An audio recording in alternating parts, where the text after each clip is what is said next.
Sneetches and Other Stories by Dr. Seuss.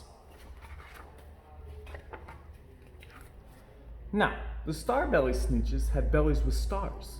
The plain-belly Sneetches had none upon theirs. Those stars weren't so big, they were really so small, you might think such a thing wouldn't matter at all. But because they had stars, all the star-belly Sneetches would brag, "We're the best kind of Sneetch on the beaches."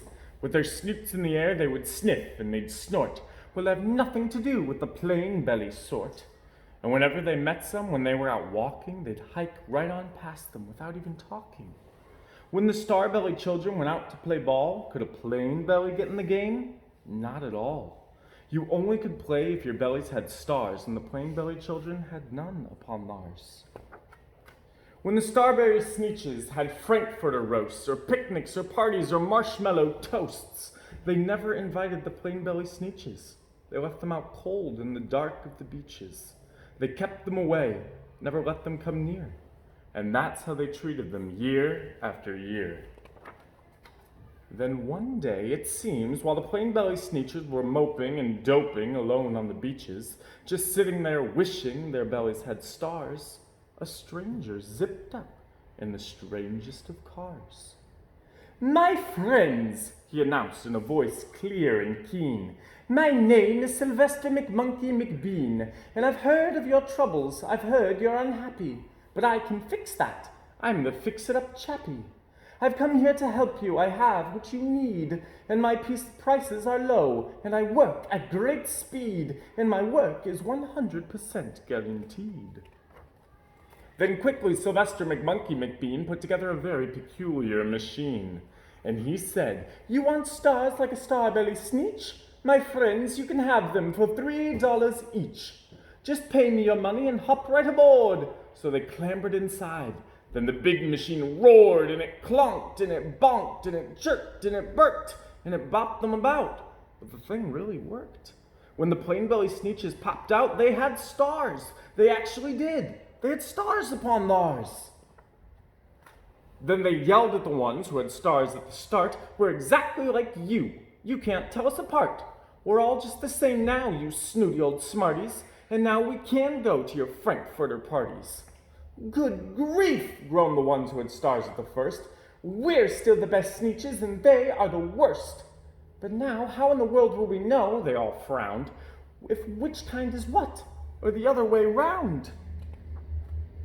Then up came McBean with a very sly wink, and he said, "Things are not quite as bad as you think. So you don't know who's who. That is perfectly true. But come with me, friends, do you know what I'll do? I'll make you again the best Sneetches on beaches, and all it will cost you is $10 eaches." "Belly stars are no longer in style," said McBean.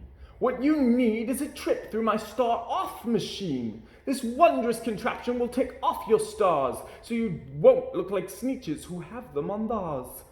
And that handy machine, working very precisely, removed all the stars from their tummies quite nicely. Then with snoots in the air, they paraded about, and they opened their beaks and they let out a shout. "We know who is who, now there isn't a doubt. The best kind of Sneetches are Sneetches without." Then, of course, those who had stars all got frightfully mad. To be wearing a star now was frightfully bad.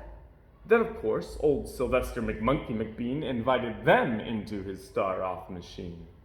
Then, of course, from then on, as you probably guess, things really got into a horrible mess. All the rest of that day on those wild, screaming beaches, the fix-it-up chappie kept fixing up Sneetches. Off again, on again, in again, out again, through the machines they raced round and about again, changing their stars every minute or two. They kept paying money. They kept running through until neither the plain nor the starbellies knew whether this one was that one, or that one was this one, or which one was what one, or what one was who. Then when every last cent of their money was spent, the fix-it-up chappie packed up, and he went. And he laughed as he drove in his car up the beach. "They never will learn. No, you can't teach a Sneetch." But McBean was quite wrong. I'm happy to say that the Sneetches got really quite smart on that day. The day they decided that Sneetches are Sneetches, and no kind of Sneetch is the best on the beaches. That day all the Sneetches forgot about stars, and whether they had one or not upon theirs. The Zacks. One day, making tracks in the prairie of Prax, came a north-going Zacks and a south-going Zacks.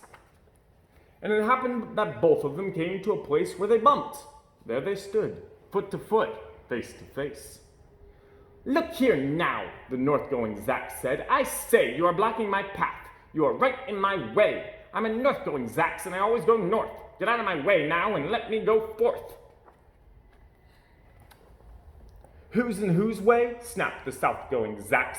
"I always go south, making south-going tracks. So you're in my way, and I ask you to move and let me go south in my south-going groove." Then the north-going Zacks puffed his chest up with pride. "I never," he said, "take a step to one side, and I'll prove to you that I won't change my ways if I have to keep standing here 59 days. "And I'll prove to you," yelled the south-going Zacks, "that I can stand here in the prairie of Prax for 59 years, for I live by a rule that I learned as a boy back in south-going school. Never budge.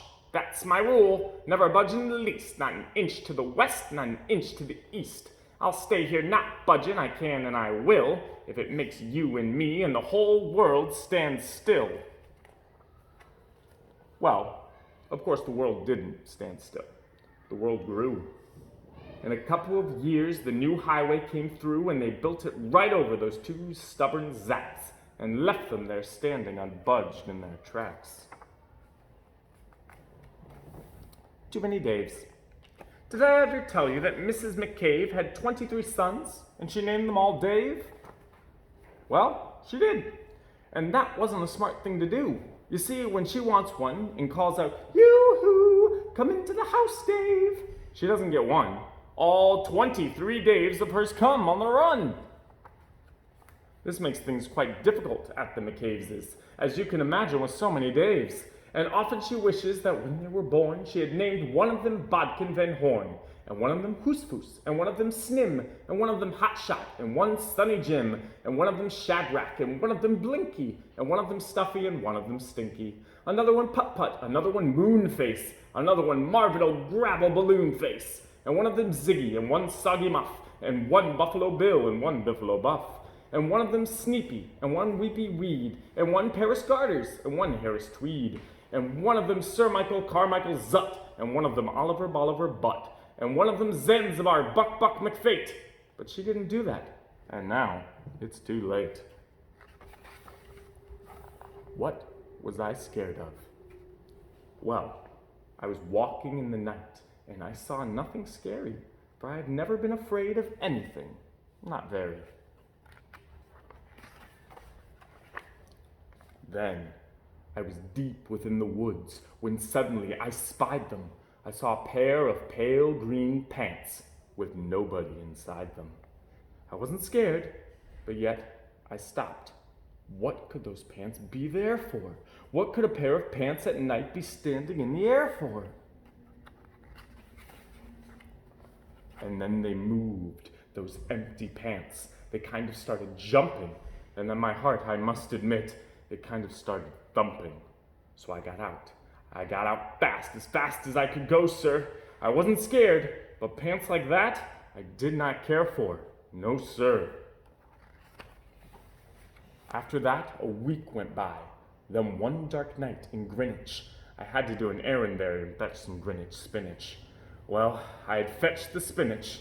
I was starting back through town when those pants raced round a corner, and they almost knocked me down. I lost my Greenwich spinach, but I didn't even care. I ran for home, believe me, I really had a scare. Now, bicycles were never made for pale green pants to ride 'em, especially spooky pale green pants with nobody inside 'em. And the next night, I was fishing for doubt trout on Rover River when those pants came rowing toward me. Well, I started in to shiver. And by now, I was so frightened that I'll tell you, but I hate to. I screamed and rowed away and lost my hook and line and bait too. I ran and found a brickle bush. I hid myself away.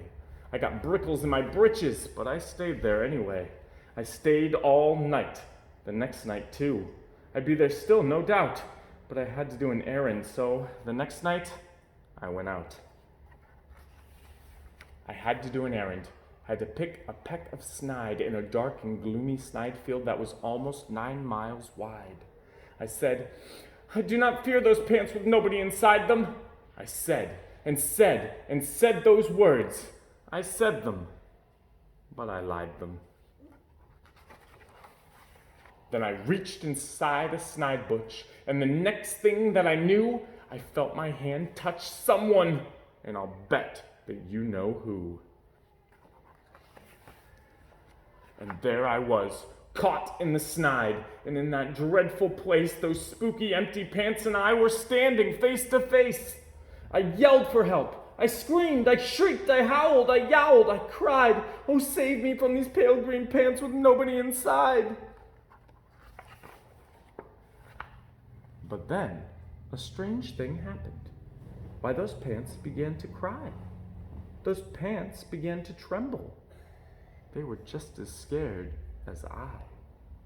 I never heard such whimpering, and I began to see that I was just as strange to them as they were strange to me. I put my arm around their waist and sat right down beside them. I calmed them down. Poor empty pants with nobody inside them. And now we meet quite often, those empty pants and I, and we never shake or tremble. We both smile, and we say, hi. The end.